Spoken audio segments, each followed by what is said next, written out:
وشتاي كوينو سعي انكساقس تقوي وشتاي كوينو سعي ስለዚህ ሊተራሊ ከምት ቢኢድና እንጀራ እንበልዖ ቢኢድና ድስተን ንሰትዮ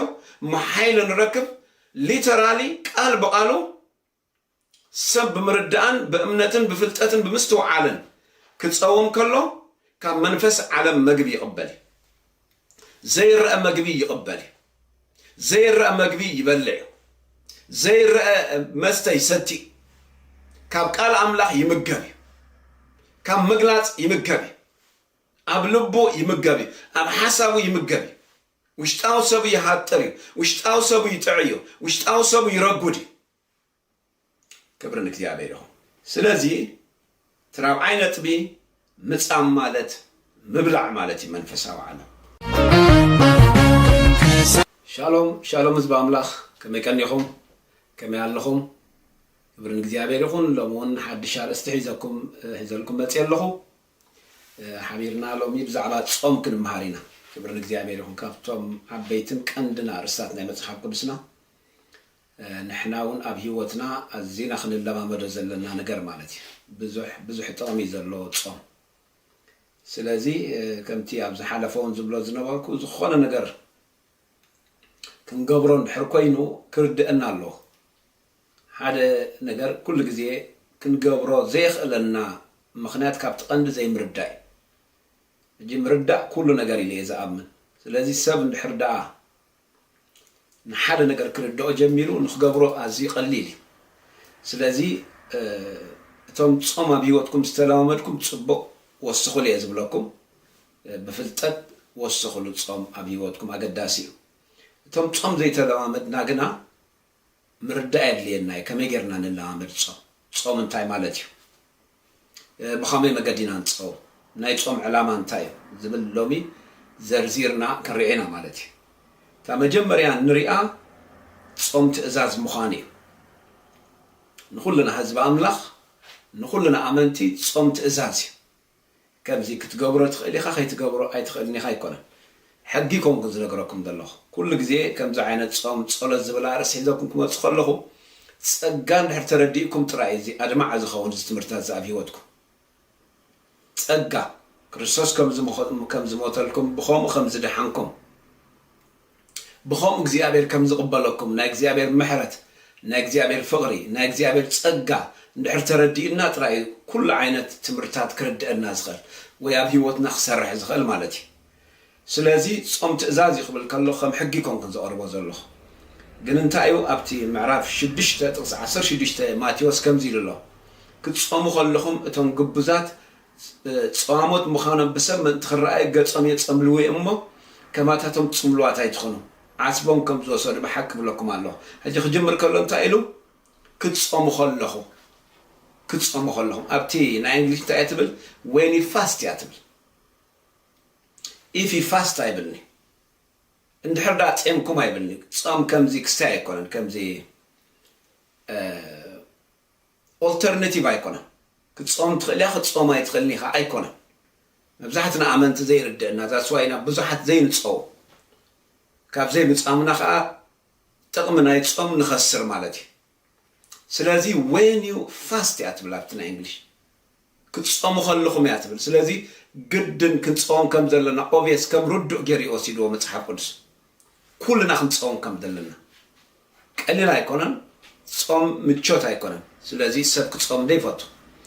ግን ንፍተዎ ኣይንፍተዎ ብዘይገድስ ንጥቕምና ክንብል ክንጾም ይግባእ ስለዚ እታ መጀመርያ ክብላ ዝደሊ ጾም ትእዛዝ እዩ ንኹልና ሎሚ ይኹን ጽባሕ ይኹን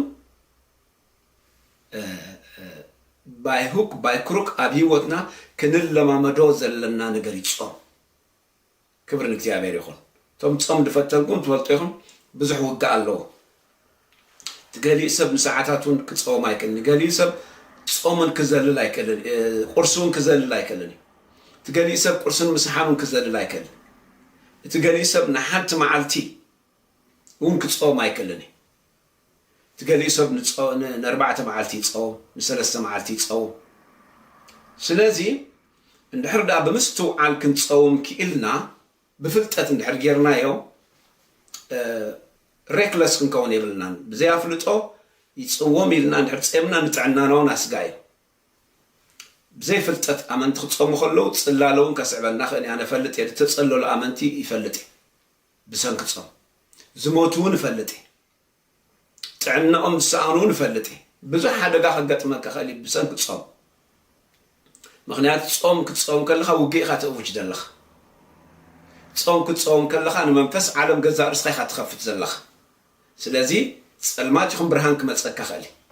ሰብ ክፀውም ከሎ ብሕልፊ ተናውሒ ፆም ክኸውን ከሎ ንመንፈስ ዓለም ይገዛእ ርእሱ ዝኸፍት ስለዚ እንተ ናይ ብርሃን ዓለም እንተ ናይ ፀልማት ዓለም ክራኸበካ ክእል ዓበይቲ ኣገልገልቲ ን40 መዓልቲ ፀሞም ፀልማት ዝተራኸቦም ሂወቶም ብዙሕ ተባላሸው ይፈልጥ ስለዚ ክብሪ ንእግዚኣብሔር ይኹን ብፍልጠት እንድሕር ንፀውም ከልና ይከኣል ብዛዕባ ሙሴ ቃል ኣምላኽ ክዛረብ ከሎ ፆምን ፀሎትን ሙሴስ ክሳብ 40 መዓልትን 40 ለይትን ይፀሙ ብዘይ ማይን ብዘይ መግብን ጎይታ ኢየሱስ ክርስቶስን ከምኡ 40 መዓልትን 40 ለይትን ይፀሙ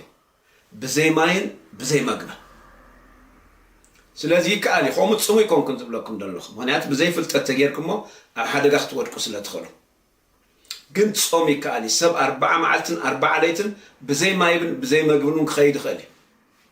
እምህረኩም ኣይኮንኩን ዘለኹ ብዘይ ማይን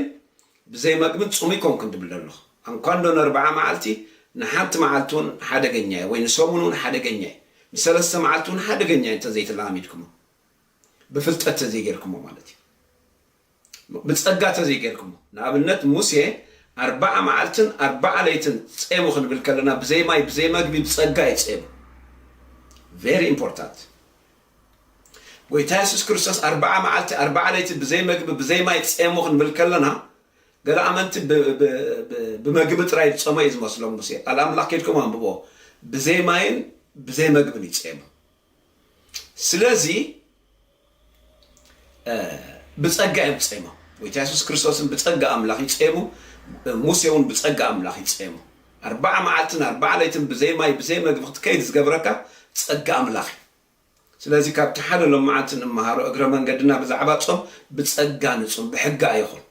ብሕጊ ተኮይኑ ከድክመካ ሓደገኛ እዩ ብፀጋ ተኮይኑ ግን ፀጋ ኣምላኽ ይዝኸለካ ፀጋ ኣምላኽ ሓይሊ ዝበካ ፀጋ ኣምላኽ መግቢ ዝኾነካ ኣብ ግዜ ፆምካ ማለት እዩ ስለዚ ኣብ ኣምላኽ ብምምርካስ ብፀጋ ኢና ክንገብሮ ዘለና ስለዚ ተቀዳማይ ፆም ትእዛዝ ካልኣይ ቅኑዕን ጉጉይና ገባብ ፆም ኣሎ ከምዚ ክንጠቕሶ ፀንሕና ማለት እዩ ብሕጊ ምፃም ብፃዕርኻ ምፃም ብሓይሊ ምፃም ብዘይ ፍልጠት ምፃም ጉጉይ ፆም እዩ ሕጂ እቲ ቅኑዕ ፆም ንብሎ ምሕረት ብምግባር ምፃም ብቃል ኣምላኽ ምፃም ብፀጋ ኣምላኽ ምፃም ኣብ ኣምላኽ ተወኪልካ ምፃም ክብሪ ንእግዚኣብሔር ይኹን ምክንያቱ ቅኑዕ ፆም ክንፀውም ከለና እግዚኣብሔር ይረድኣና እዩ ቅኑዕ ፆም ክንፀውም ከለና እግዚኣብሔር ምሳና እዩ ቅኑዕ ፆም ክንፀውም ከለና ፀጋ ይድግፈና እዩ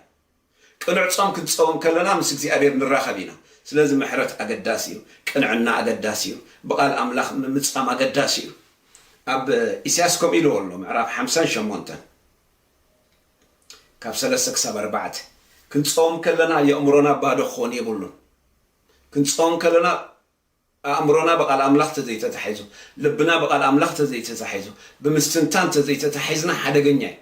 ምክንያቱ ኣእምሮና ኦፐን እዩ ዝኸውን ክፉት ትኸውን ልብና ክፉት ትኸውን ንፀላኢ ንመጥቃዕቲ ቀሊል ይኸውን ማለት እዩ ስለዚ ብዘይ ምስትንታን ብዘይ ቃል ኣምላኽ ኣተኩሮና ብእግዚኣብሔርን ኣብ ቃሉን ከይገበርና ኣይንፆም ኢሳያስ 58 ከምዚ ይብል ካብ 3 ክሳብ 4 ከምብበ ስለምንታይ ዳ ፀምና ንስኻ ድማ ዘይረኣኻና ስለምንታይ ከነፍስና ኣሕሳና ንስኻ እውን ግዱ ዘይገበርካ ኢሎም ክሓቱ ከለዎ ንሪኦም እስራኤላውያን ንምንታይ ዳ ውፅኢት ናይ ፆም ዘይረኸብና ውፅኢት ናይ ፆም ክትረክብ ብፍልጠት ክትፆም ክትክእል ኣለካ ውፅኢት ናይ ፆም ክትረክብ ፆም ክርድእካ ክእል ኣለዎ ውፅኢት ናይ ፆም ክትረክብ ኣብ ፀጋ ተመርኪስካ ክትፀውም ኣለካ ውፅኢት ናይ ፆም ክትረክብ ቃል ኣምላኽ እንዳስተንተንካ ኣእምሮኻን ልብኻን 40 መዓልቲ ተፀምካ 40 መዓልቲ ኣእምሮኻን ልብኻን ብቃል ኣምላኽ ክትሓዝ ክእል ኣለዎ 4 معلتي دقاقم لكم الله كن بعامكم جمروا قال لهم قرص بمسواء ترى يجمروا قال لهم مسح بمسواء قال لهم نحدا معلتي قال لهم نخلطها معلتي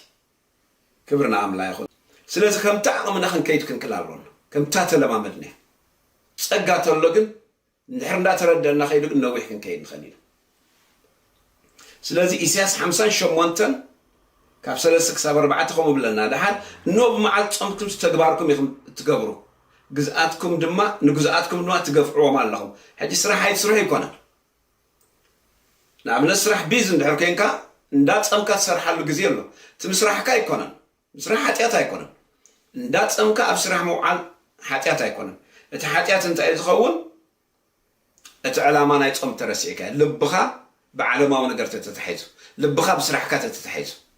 علامه ناي صم كان حرسيكا لبخا حساب كان بእግዚአብሔር ተዘይ ተተحيز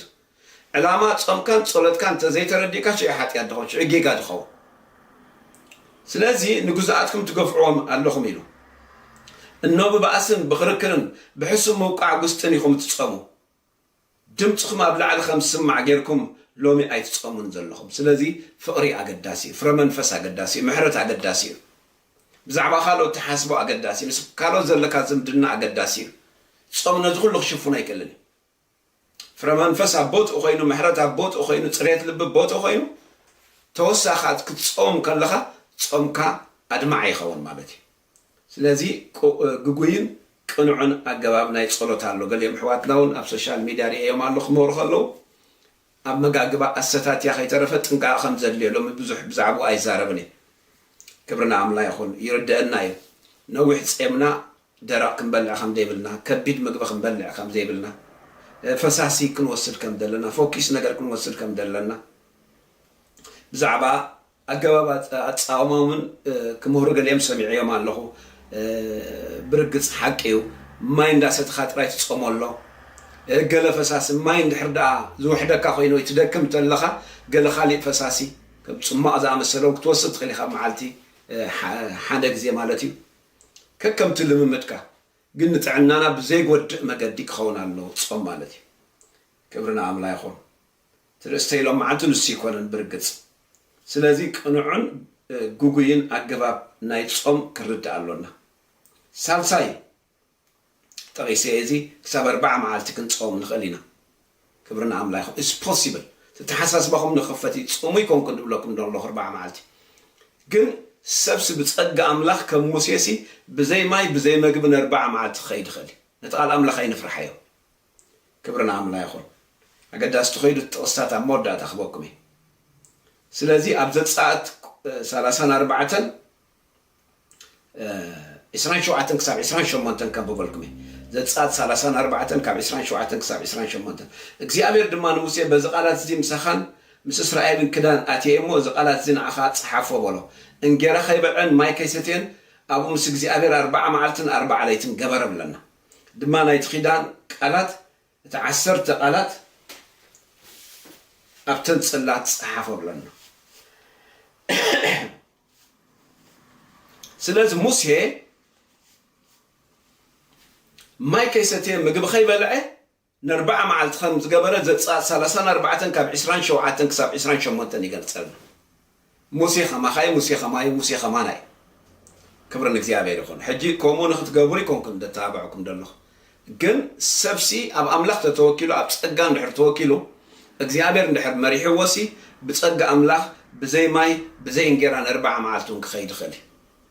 كبرنا عملا يخون نتوم صماي كأني تولي الزارب دول خسي نتوم نحنت معلتون متصام دشجركم كلتا 3 معلت متصام دشجركم كمتي حدا حاو زبلني نوح جزء كنت صوم قال مسوال كسي اوكي حنت معلت 3 معلت 3 معلت كنت صوم من خلينا بينيام يلني اتخالي ترى كل معلتاتك 3 قال معلتات انت خطبه اطول لي impossible يحجنعو اما علت حساب ندبل عكاس نتحاوي impossible مالتي اي كانني اما علت حساب نداسه تخاسي impossible مالتي كبرنا عملا يخون سلازي 4 معلتي كنت صوم نخلينا it's possible يكالي زبل يخطو لكم دليبتو شتو فلتت له يكالي مردات له يكالي ጸጋት ደግፍካ ይካሊ እግዚአብሔር እንድሕር መሪሕካ ይካሊ ጾም ነዊሕ ይካሊ ሓደ መዓልቲ ይካል ሰሙን ይካል 21 መዓልቲ ይካል 40 መዓልቲ ይካል 40 መዓልቲ ብማይ ጥራይ ይካል 40 መዓልቲ ብዘይ ማይ ብዘይ መግቢ ይካል ኣነ ዘይ በጽሕኮን ብዘይ መግቢ ብዘይ ማይ 40 መዓልቲ ኣነ ተላመድኮን ግን ምስተቃል አምላክ ግን ክሳማ አለና ያخبل እንደገና ድማ ሓደገኛ ዝኾነ ነገር ድማ አብዮትና አይንፈጽም ክንጾም ክንጽልይልና ለዕልዓ ምን አይንኺድ ራብዓይ ምጻም ማለት ምብላዕ ማለት ክብር ለእግዚአብሔር ይሁን ያ ስግን ጥሪያት መስል ታዛራርባ ግን ቃል አምላክ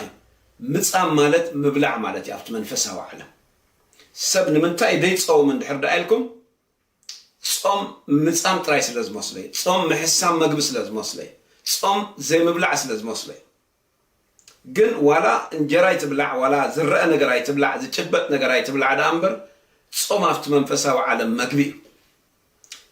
ባኒ ይስተርፈካ ደሎ ፍስጋዊ ዓለም እንጀራ ይስተርፈካ ደሎ ድብላዕ ስተ ይስተርፈካ ደሎ ከብድኻ ዝለመዶ ነገር ይስተርፈካ ዘሎ እምበር እንድሕርዳ ብፍልጠትን በእምነትን ብምስትውዓልን በቃል አምላኽን ትጾም ኣለኻ አፍት መንፈሳዊ ዓለም እግዚአብሔር ይምግበካ ስጋኻ እንዳጠመ መንፈስካ ይምገብ ስጋኻ እንዳጠመ ውሽጥኻ ይምገብ ስጋኻ እንዳጠመ አእምሮኻ ይምገብ ስጋኻ እንዳጠመ ልብኻ ይምገብ ስጋኻ እንዳጠመ መንፈሳዊ ሰብካ ይምገብ ስጋኻ እንዳጠመ ውሽጣዊ ሰብካ እቲ ሓድሽ ሰብካ ይምገብ ስጋኻ እንዳዓበረ እቲ ውሽጣዊ ሰብካ ይሃጥር ይረጉድ ስጋኻ እንዳተጎድአ እቲ ውሽጣዊ ሰብካ ግን ይጥዕዩ ይለምዕ ይድልድል ክብር ለእግዚአብሔር ይሁን ስለዚ ማቴዎስ ኮሚሉ ምዕራፍ 4 ማቴዎስ ምዕራፍ 4 ካብ 3 ክሳብ 4 እትፈታነ ድማ መጽኡ ወደ አምላክ ትኾንካስ ዝእማን እንጀራ ክኸውን በልበሎ ኢየሱስ ግና ሰብ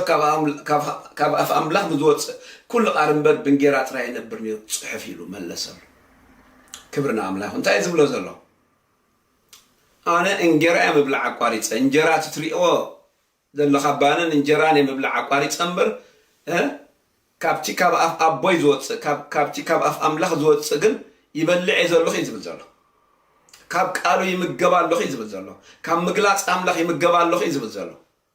ካብ ቃል አምላክ ይምገባለኹ ይዝብል ዘሎ ካብ አፍ አምላክ ይምገባለኹ ይዝብል ዘሎ ስለዚ ሊተራሊ ከምቲ ብኢድና እንጀራ ንበልዖ ብኢድና ድስተ ንሰትዮ መሓይል ንረክብ ሊተራሊ ቃል በቃሉ ሰብ ብምርዳእን በእምነትን በፍልጠትን ብምስትውዓልን ክጸውም ከሎ ካብ መንፈስ ዓለም መግቢ ይቕበል ዘይረአ መግቢ ይቕበል ዘይረአ መግቢ ይበልዕ ዘይረአ መስተ ይሰቲ ካብ ቃል አምላክ ይምገብ ካብ ምግላጽ ይምገብ ኣብ ልቡ ይምገብ ኣብ ሓሳቡ ይምገብ ውሽጣው ሰብ ይሃጥር ውሽጣው ሰብ ይጥዕዩ ውሽጣው ሰብ ይረጉድ ክብር ለእግዚአብሔር ይሁን ስለዚ ትራብዓይ ነጥቢ ምጻም ማለት ምብላዕ ማለት መንፈሳዊ ዓለም ሓምሻይ ጾም አምልኾይ it's worship መግቢ አምልኾይ ጾም ድማ አምልኾይ ፊልጵስ 10 ምዕራፍ ኮሚሎ ካብ 17 ክሳብ 21 ተንቢብኩሞ ማለት ክብርና አምላክ ይሁን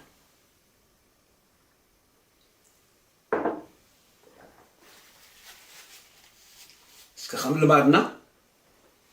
ፈስ እግዚአብሔር አማኸልና አለው ላውነቱ ማኸልና አለው መልሽ ጸጋህ ዓዝዝ መልሽ ቃል እንዳተዘርበ ከሎ ኃይልን ፈውስን ምንጋፍን ክብርን ምትኸውና ማኸልና ሓንቲ ዳይ ክንጽሊና ክብርና አምላክ ይሁን ሃሌሉያ thank you jesus ሃሌሉያ ጎይታ ነመስግነካ አለና ስለ ሰዓት ተመስገን መንፈስካ ማኸልና ስለ ዘሎ ተመስገን መንፈስካ የገልግለና ስለ ዘሎ ተመስገን መንፈስካ ይፈውሰና ስለ ዘሎ ተመስገን መንፈስካ የናግፈና ስለ ዘሎ ተመስገን እጁን ጊዜና ሐሊፍና እንበካለና እግዚአብሔር እጁን አገልግሎትና ሐሊፍና እንበካለና በጎይታ በኢየሱስ ክርስቶስ ስም ሕዋተይ እናሰምዑ ከሎ መንፈሳዊ ዒንቶም ክትከፍቶ ልቦም ክትከፍቶ አእምሮም ክትከፍቶ ቃልካ እናሰምዑ ከሎ ክፍወሱ ክብርትዑ ክትስኡ ክትጸናንዑ እግዚአብሔር ጽልያለሁ አኖን ክዛረብ ከለኹ መንፈስካ አፈይ ክቋጸሮ ልበይ አእምሮይ ኩለንተናይ ክትቋጸረኒ መንፈስ ቅዱስ ጽልያን ለኹ አየራትና ተቋጻጸር ጉባኤና ተቋጻጸር ጊዜና ተቋጻጸር በሽም ኢየሱስ አሜን ክብርና አምላክ ይሁን ስለዚህ ጾም አምልኾይ ፊልጵስዩስ 17 ክሳብ 21 ከም ብለና ከምቲ ብዛዕቦም ብዙሕ ሰዓት ዝበልኩኹም ሕጂውን እናበኸኹ ብላ ኣለኹ ብዙሓት ጸላእት መስቀል ክርስቶስ ኮይኖም ይመላለሱ እዮም መወዳእቶም ጥፍኣት እዩ አምላኾም ከብዶም እዩ ክብረቶም ኣብ ነውሮም እዩ ሓሳቦም ከዓ ናይ ምድሪ ይብለና አምላኾም ከብዶም ይብለና ኣሕዋተይ ከብዲ ኣምላኽ ክኸውን ይኽእል እዩ መግቢ ኣምላኽ ክኸውን ይኽእል እዩ ኣምላኽ ማለት መላኺ ማለት እዩ ኣምላኽ ማለት ዝቆጻጸረካ ማለት እዩ ኣምላኽ ማለት ትግዝኦ ማለት እዩ ኣምላኽ ማለት ዝሕይለካ ዝብርትዐካ ማለት እዩ ኣምላኽ ማለት ልዕሊኡ ክትከይድ ዘይትኽእል ማለት እዩ ኣምላኾም ከብዶም እዩ ስለዚ መግቢ ኣምልኾ እዩ ጾም ድማ ኣምልኾ እዩ መግቢ ናይ ስጋ ናይ ጸላይ ኣምልኾ እዩ እንድሕር ደኣ ክንጾም ክሳዕ ዘይንኽእል እንድሕር ደኣ ተቋጻጺርና ማለት እዩ እንድሕር ክመልከና ጀሚሩ መግቢ ልዕሊ ኣምና ኾነና እንድሕር ጀሚሩ ናይ መግቢ ፍቕሪ እንድሕር ደኣ ወሪስና ክንጾም ክሳዕ ዘይንኽእል ደሓ እንድሕር ደኣ ጉዛኣት ናይ መግብን ናይ ዝብልዓን ኮይንና ናይ እንጀራ እንድሕር ደኣ ኮይንና መግቢ ኣምላኽ ይኸውን ከብዲ ኣምላኽ ይኸውን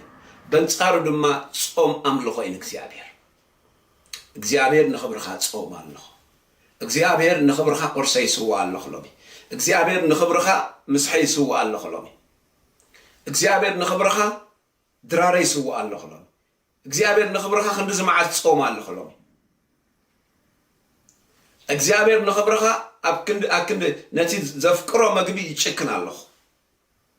ነቲ ደስ እናበለኒ ዝበልዖ መግቢ ይጭክን ኣለኹ ምክንያቱ ስኻ ካብ ምግቢ ትበልፀኒ ካብ እንጀራ ትበልፀኒ ካብ ዝፈትዎ ምግቢ ትበልፀኒ ካብ ከብደይ ትበልፀኒ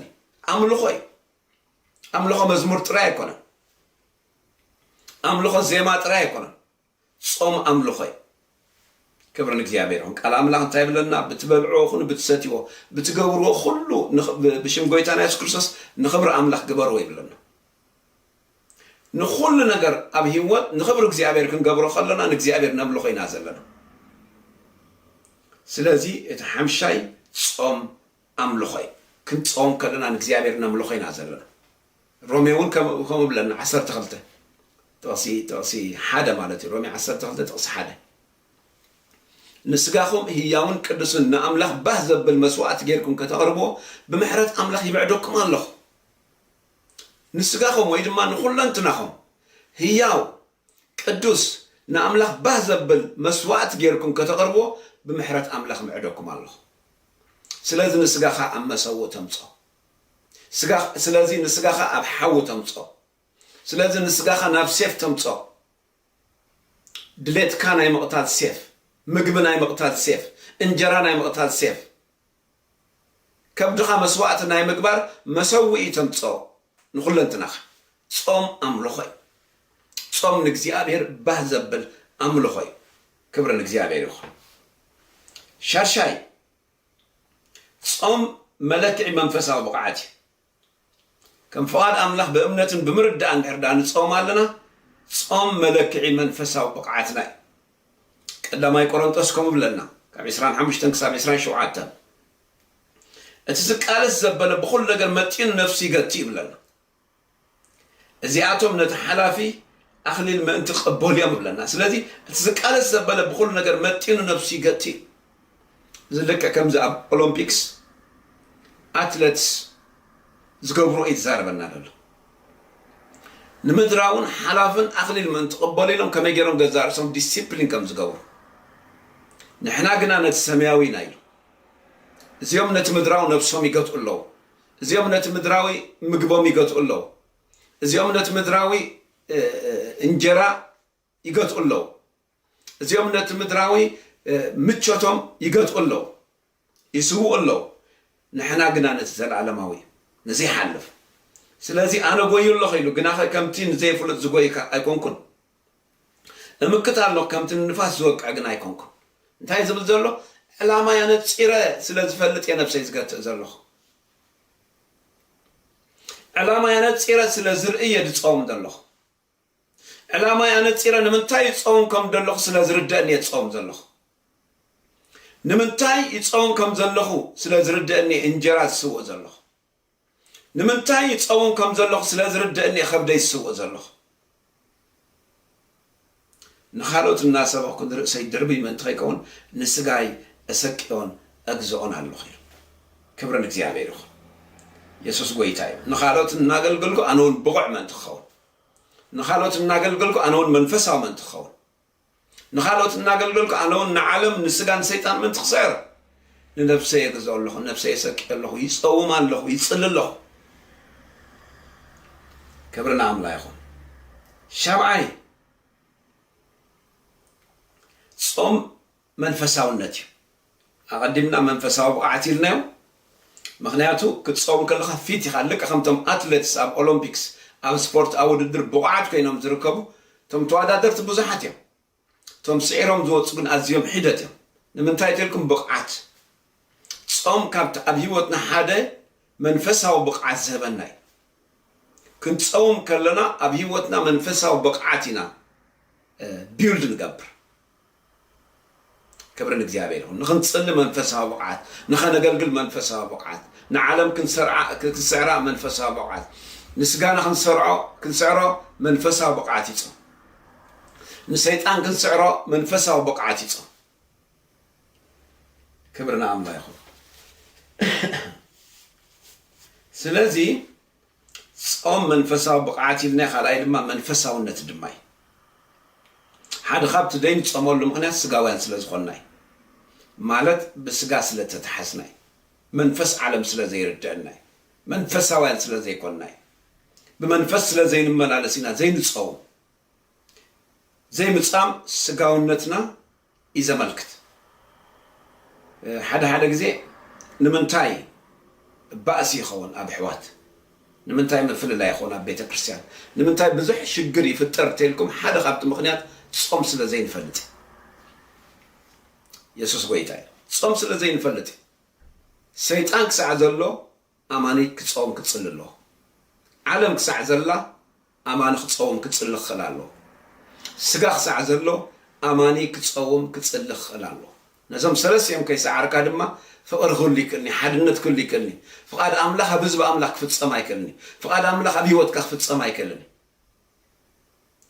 يسوس قويتاي سلازي تصوم منفساونتي تصوم نسقا أنبم بالي قالت يا خمو بلنا حمشت 10 شي تكسب 10 شي وعدته أنس بمنفس تملالس موت من السقا أكت فتصمني خم بلوكم الله سقانة منفس تصارر يمنه منفس ونت مس سقا تصارر يزمنه سقانة مس منفس تصارر يمنه بلنا سقانا كل جزء تصوم يدلل سقانا تصلت يدلل سجانا دك أسي تدلي سجانا متشتي تدلي سجانا مقبي تدلي مس منفسي تصارر له نتتدلي ومن تخيت قبره زياتهم متصاررت يميلهم سجان منفس سلازي صوم انتعز قبر نحرد عيلكم نسجانا تدلي أنبيز له سجان تعز متشت هابني يزبل سجا مقبه هابني يزبل زبل حابون يزبل زلمت كوا حابون يزبل كدكس يدبل منفس كنت يزبل ويتصوم كنت يزبل نو كتصوم قال لها نسقى نو يخاتب لك الله تمني انجرا يبكاني ادمي خامل زلمت كان انجرا يبكاني نتي دسيل كخلك زي تبولع يبكاني نتخدخ زلمود يبكاني نتبع انتخاخ وتصدلي تفكروا مقبع يبكاني إذا جزيزني أملاقي إذا جزيزي تتصلي له تصمولي إذا جزيزي تبلع عني كون إذا جزيزي قد أملاق تدللي سلازي نو تصم خلهم تم تصم تفلتوا يخو حدا جزي ساعته السنة جزي تصوري خاطصه معلتات نخد خلوا قلت سقى ديماندي يسقبر تنايا قانت قلم مقدفوت سقا على وقي ديمان دي قبر يتقلب ويزبل تسقا زلمت كو يزبلك زلمت كو هبني تطعم هبني هذا على زيون هذا ببرد زي وصينا كراينا خلي يدخل بعينه نبلع طعم مقب كراينا خلي ስለዚህ ስጋ ኡይ ዝብል ማዓልታት ናይ ጾም ነንሖ ኸይድ ከሎ ስጋና ኡይ ዝብል ኡይ ሃቡኒ ብምርዳእ እናዓበና በቃል ኣምላኽ እናዓበና ብፍልጠት እናዓበና ብጸጋ እናዓበና ክንከይድ ከለና ግን ነዚ ኩሉ ንስዕሮ ኢና ንምንታይ ዕላማና ንፅሪ ንምንታይ ንምክት ከም ዘለና ንፈልጥ ኢና እንታይ ንገብር ከም ዘለና ንፈልጥ ኢና ስለዚ ኣብ ሮሜ እውን ከምኡ ብለና ሮሜ ምዕራፍ 8 ካብ 5 ክሳብ 7 ስጋውያን ዘበሉ ነቲ ናይ ስጋ እዮም ዝሓስቡ ስጋውያን ዘበሉ ናይ ምንታይ ናይ ስጋ እዮም ዝሓስቡ እንታይ መግቢ እንጀራ ጾሙ ከለዉ እቶም ስጋውያን ናይ ምድሪ ናይ እንጀራ ናይ ድብላዕ ጠጥዖም እዮም ዝሓስቡ መንፈሳውያን ግን ነቲ ናይ መንፈስ እዮም ዝሓስቡ ስጋዊ ተኾንካ ካብቲ ምግቢ ትወፅን ኢኻ ካብቲ ድሌትካ ካብቲ ክትበልዖ ትደሊ ኣይትወፅን ኢኻ ስጋዊ ተኾንካ ካብ ስጋ ንስጋ ስዒርካ ተላቒካ ተናጊፍካ ተኾንካ ካብ ስጋ ግን ነቲ ናይ መንፈስ ኢኻ ትሓስብ ሓሳብካ ይኸይድ ማለት እዩ እቲ ናይ መንፈስ ኣብቲ ናይ እግዚኣብሔር ነገር ይኸይድ ሓሳብካ እቲ ሓሳብ ስጋ ምስ ኣምላኽ ፀልኢ ብምዃኑ ነቲ ሕጊ ኣምላኽ ኣይግዝኦን ኣይኮነሉን ድማ ይብለና ሕጊ ኣምላኽ እንታይ ጾም ጸሎት ድሕሪ ስጋዊ ኮንካ ግን እቲ ሓሳብ ስጋ እንታይ ዝገብር ምዚ ይፃረር ስለዚ እቲ ሓሳብ ስጋ ሞት እዩ እቲ ሓሳብ መንፈስ ግና ህይወትን ሰላምን ይብለና ክብርና ኣምላኽ ይኹን ስለዚ ብቃል ኣምላኽ ኣተሓሳስባና ክህልወጥ ዘሎ ምዕራፍ 12 ዓንቶ ይጠቐስክልኩም ጥቕሲ ሓደ ንኹለንትናና መስዋዕቲ ንግበሮ ምስ በለስ ጥቕሲ 2 እንታይ ኢሉ ሮሜ 12 ብምሕዳስ ሓሳብኩም ተለወጡ እምበር ነዛ ዓለም እዚኣ ኣይትምሰልዋ እቲ ሰናይን ባህ ዘብልን ፍጹም ፍቓድ ኣምላኽ ምእንቲ ክትፈልጡ ስለዚ መንፈሳውነት ኣብ ኣተሓሳስባ ኸየ ኣተሓሳስባ ክልወጥ ኣለዎ ኣብ መወዳእታ ጾም ኣርዑት ባርነት ይዝሰብር መወዳእታ እቲ ዕላማ ናይ ጾም እሲ ኢሳያስ ጽቡቕ ገይሩ ገሊጹ ኣሎ 58 ጥቕሲ 6 ትኹሉ ክንጠቕሶ ፀንሕና ከመይ ኢልና ንጾምን ጾም ከንታይ ማለት ትርጉም ጾምን ኣፃውማን ኢና ክርኢ ፀኒሕና ኣብ መወዳእታ ክንሪኣ ደልየ ዘለኹ ዕላማ ጾም ስለምንታይ ኢና ንፀውም ኢሳያስ 58 ጥቕሲ 6 እቲ ኣነ ዝፈትዎ ጾምሲ ንማእሰር እከይ ምፍታሕ ኢሉ ንማእሰርቲ ኣርዑት ምዝላቕ ንጥቋዓት ምውፃእ ሓራ ኣርዑት ዘበለ ኩሉን ምስባር ዶ ኣይኮነን ንብለና ኣብ ጾም ምንጋፍ ኣሎ ክብሪ ንእግዚኣብሔር ይኹን ኣነ ብዕንተይ ርየ ኣለኹ ኣሕዋተይ ኣብ ጾም ምንጋፍ ኣሎ ኣብ ጾም ሓርነት ኣሎ ኣብ ጾም ፈውሲ ኣሎ ህዝብና ማዕልያ ዘይብሉ ህዝቢ ዝወለዶ ተኣሲሩ እዩ ዘሎ ገሊ በጋንንቲ ገሊ ብጭንቀት ገሊ ብካንሰር ገሊ ብኤችኣይቪ ገሊ ብሕማም ገሊ ብወልፊ ገሊ ብዝሙት ገሊ ብቂም ዝወለዶ ተኣሲሩ እዩ ዘሎ ስለዚ ጎይታ ኢየሱስ ክርስቶስ ኣብ ማርቆስ ምዕራፍ 9 ጥቕሲ 29 ከምዚ ኢሉ ናብ ቤት ምስ ኣተወ ደቀ መዛሙርቲ ብሕት ኢሎም ከመይ ደኣ ንሕና ምውፃእ ዝሰኣና ኢሎም ሓተትዎ እቲ ጋኔን ምውፃእ ምስ ኣብየምስ ንምንታይ ደኣ ምውፃእ ኣቢልና ኣብ ዘመን ናይ ኩልና ሓቶ ክኸውን ይኽእል እዩ ምስ ሓደ ሓው ብቐዳማይ ንዕልል ነርና ብዙሓት ኣሕዋት እውን ዝሰምዖም ነገር እዩ ንምንታይ እዩ ፈውሲ ዘየለሎም ንምንታይ ምንጋፍ ዘየለ ሕቶ ኣለና ኩልና ጎይታ ኢየሱስ ክርስቶስ ግን ኣብዚ መሊስዎ ኣሎ ማርቆስ 9:29 ንሱን እዚ ከም ዝበለ ዓሌት ብዘይ ጾምን ብዘይ ብጸሎትን ብጾምን ክወፅእ ኣይከኣልን ይበሎም ብለና ብዘይ ብጸሎትን ብጾምን ስለዚ ነዚ ወለዶ እዚ ነዚ ኣብ ዘመን ዘሎ ኣጋንንቲ ነዚ ኣብ ዘመን ዘሎ ጸልማት ነዚ ኣብ ዘመን ዘሎ ማእሰርቲ ናይ ዝወለዶ ነዚ ኣብ ዘመን ዘሎ ካንሰር ኤችኣይቪ ነዚ ኣብ ዘመን ዘሎ ጭንቀት ጓሂ ተስፋ ምቑራፅ ብዘይ ብጸሎትን ብጾምን ክንስዕሮ ይንኽእል ኢና ክብሪ ንእግዚኣብሔር ይኹን ናይ ጾም ዕላማ ንሱ እዩ ኢሳያስ ዘንበብኩልኩም ድማ ከምኡ ኢሉ ማእሰር እከይ ምፍታሕ ኢሉ ኣርዑት ምዝላቕ ንጥቑዓት ምውፃእ ሓራ ኣርዑት ዘበለውን ምስባር ኢልዎ ክብሪ ንእግዚኣብሔር ይኹን ስለዚ እቶም እግዚኣብሔር ክጥቀመልኩም ትደልዩ እቶም እግዚኣብሔር ብፈውሲ ክጥቀመልኩም ትደልዩ እቶም እግዚኣብሔር ብምንጋፍ ክጥቀመልኩም ትደልዩ እቶም ንወለዶኹም ንበረኸት ክትኮኑ ትደልዩ እቶም ሓይልን ቅብኣትን ጸጋን ኣብ ህይወትኩም ክኸውን ትደልዩ እቶም እቲ እግዚኣብሔር ዝበለኩም ዕላማ ወይ ደስተኒ ኣብ ህይወትኩም ክፍጸም ትደልዩ እቶም ህይወትኩም ትራንስፎርም ክኸውን ትደልዩ ከምዚ ሎም ዝተማሃርኒ እግዚኣብሔር ኣብ ህይወትኩም ጾምን ጸሎትን ክትለማመዱ ይደልየኩም كبرن እግዚአብሔር ይሁን ከም ትዝበልቆ ብንእሽተ ጀምሮ بقرص بمسح بدرات جمرو بحنت معلت جمرو ناب كل تسلسة معلت خير بفلتات قبرو بقال أملاح قبرو أمرهم لبهم بقال أملاح بمجزاء قبرو كبرنا أملا يا خون زعبير باركم كنت تسلينا زعبير بزنا قرز خرر أنا من الباتون زعبير دحر فقيدو دوسن كو زود تأخوانا قريل لنقل جلس سباتون زدولكم لي ويد صحافكم لي اللهم إيميل صحافكم لي اللهم بزعبات صمن صلاتن التدلي سبات كتلا عمدو تدليو كتصوم تدليو كتصلي تدليو أقلقلتون كتكونوا تدخلوا آمنتون كتكونوا تدخلوا إيميل لي علىكم أبتنا يوتيوب حسابكم كفلت تدليتكم نحب دليت سبع له نيبوز حد دليت نحب دعله كنا محجون تلامد نيايو أب السودان كلنا يكون أبستفل على بوتا كبير ترات حيز السودان أبزل لهم مدرون أبتفل على خجيش كلهم أزيد فتوى نجاري زناي تصوم نجار تعاد خاب حنسا متصلاي تصوم تصلوات بالممات أبتصوم تصلوات معباي تي عزيز قرمن انتايو قدوفو موزنا وح معلتات تصوم تصلوات توم سانا زنا وركون تفولتويهم سلسة معلتا أبز أوروبا سلسة كلتا سلسة معلتي حبيرة مسحوات تعاتي أب زمانهم كرسعوا زي كله تاريخ يسخو within 2-3 days أب صمن صارت السبت تعاتيو أدمي مول زخيدو مسكرنة حزيز خير أدمي مول زخيدو لوط حزيز خير كلتا سلسة معلتي أزولكم دلخ كلتا سلسة معلتي صمن صلاتن تأمرات كجبر كله بحواتري دنقت راي جمر دنقت كحلمي جمر دنقت يوتمي الوط دنقت كعبي جمر دنقت صلت حتى صلت ما صلت يمتصنا بيوتم دنقت ما عليها زي بقول مسكرنت بخلتها بسلسة معلتي نا كم حسب نقد حزوي لي مخنيات بزي كم زي ولا ناخذ بالجوين خلينا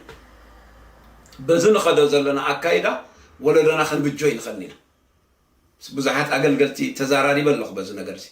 تجنريشن نتصومن نتصلوتن كبجس خلالو لازم جزابير تفقيدو أم حدا بوتا ترخيبنا حدا جزي حبيرنا خنتصوم كتصلن خلينا أتي كونفرنس بحال نابتصومن نابتصلوتن كندوتن خلينا كبرنا عملاي خو ترى تصومن تصلوتن زي كونس هيوتنا خلوت زخل كساغرنا زخل عفيوتنا تأمرات كجبر زخل نولدنا كتصل زخل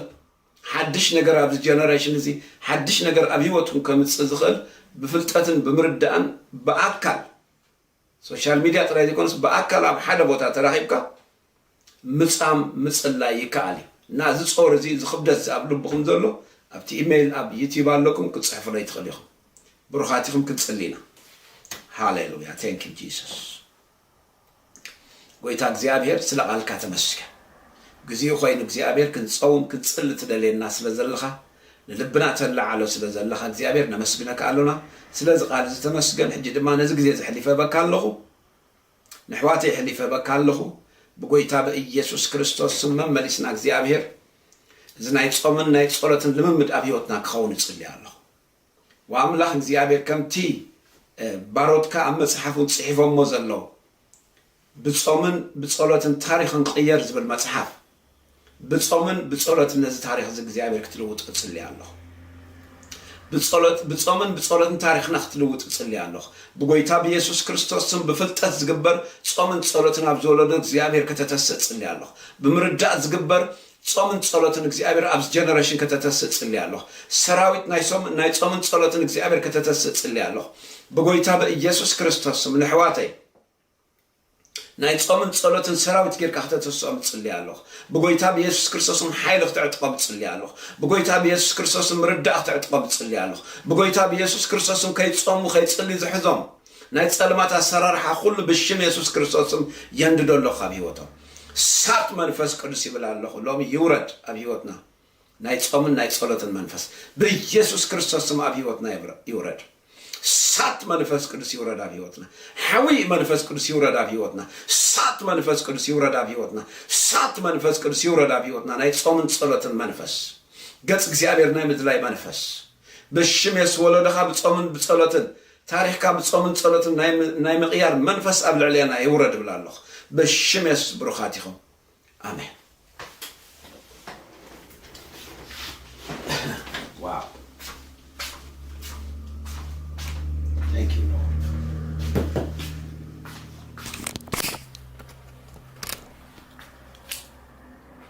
Thank you, Jesus.